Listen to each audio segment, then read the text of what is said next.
Well, for more, we're now reaching out to Stephen Schmidt. He is the co-founder of the Save American movement, the creators of the ad you just watched. Schmidt is also a former Republican strategist who worked on the campaigns of George W. Bush, Arnold Schwarzenegger, and John McCain. He also hosts his own podcast called The Warning. Steve, nice to see you again. Thank you for joining us today.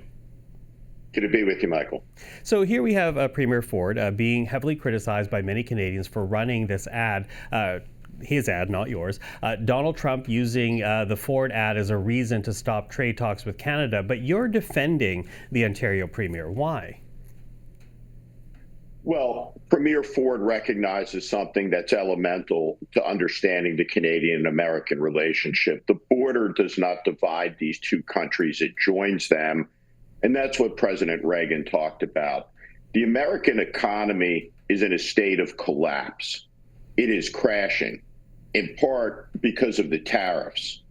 The United States and Canada have $1 trillion trading relationship. Trump's sycophantic Treasury Secretary said Canada was running a psyop.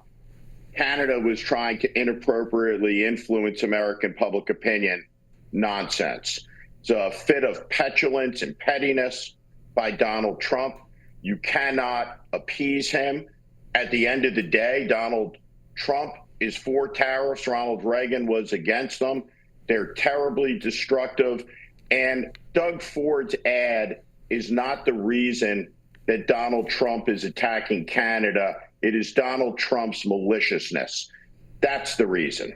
Okay, his maliciousness is what you point to, but you're a political strategist. If you or a client wanted to stop these tariffs from happening or from continuing, what would you say about the efficacy of this ad? Because it seems to have only alienated the U.S. president. He's easily alienated by the truth. And the truth is these tariffs and his trade policies are devastating the economies of the United States. Go talk to somebody who lives in Florida and has a small business where there's no Canadian tourists, or somebody in Palm Springs, California. This is real life. Again, the province of Ontario has every right to communicate to its partners.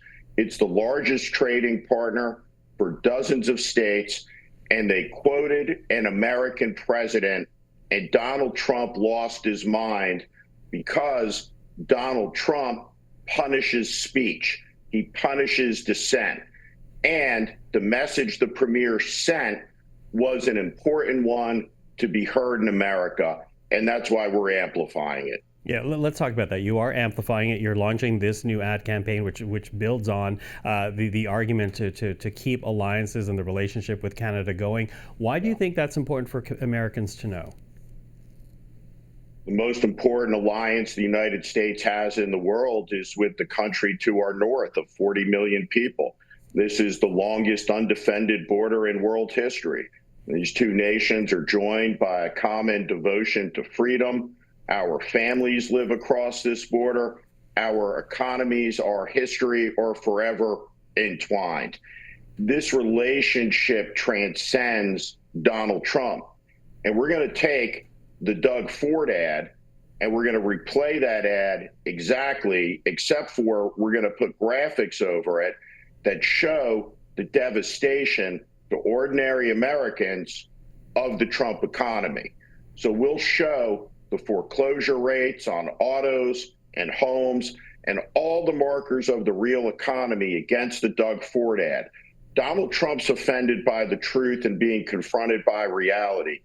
And anybody who blames the person who told the truth is somebody, whether they know it or not, or aware of it or not, or a fellow traveler with the person who is assailing the truth and are appeasing somebody who is petty, who is malicious, and doesn't need an excuse for his aggression. It's a nonsensical argument. I think there will be many Canadians who are suffering right now who will be happy to know that you're going bat for them, Steve, or bat to them, Steve. But, there was a new poll that came out last week here in Canada, and I want to share this survey with you. This is from the Angus Reid Institute, and they reported that more Canadians now see the United States as a greater threat or enemy than the People's Republic of China. What's your reaction to that? I think that's true. you want I to think go? the United States has become a profound threat to Canada in the administration of Donald Trump. You have an American president that degrades the United States' most important ally, insults its prime minister, insults the premiers of its provinces, talks about territorial expansion. The United States and Canada are two of the three principal countries that saved the world on the 6th of June, 1944. Donald Trump has tried to snuff out Canadian independence. His ambassador, Pete Hoekstra, is a disgrace. And every Canadian should appreciate that Donald Trump is as much a threat to Canada as he is to the liberty of Americans. And that's why there are 500,000 Americans who've joined the Save America movement in the last 8 weeks. So you say that, and as I pointed out earlier, you are a political strategist. What would your advice then be to the Canadian premiers, to the Canadian Prime Minister, as to how to move forward in terms of trying to break this logjam of tariffs against Canadian trade? The Canadian premiers have to hang together. They will make a stand together, or they will all hang separately, so to speak. This is an important moment for Canada. And the truth is, the only Western leader who has managed the Trump relationship effectively at all is Mark Carney. And so there are a lot of Americans who look at the steadfastness of the Canadian Prime Minister and of the Canadian people who will not get on a knee to Donald Trump.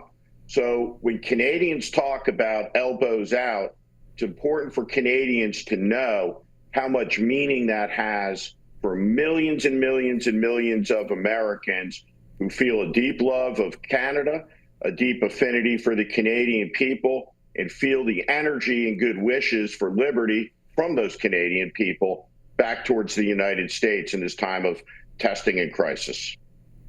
Steve, I really appreciate the time this evening. Thank you for this. My pleasure.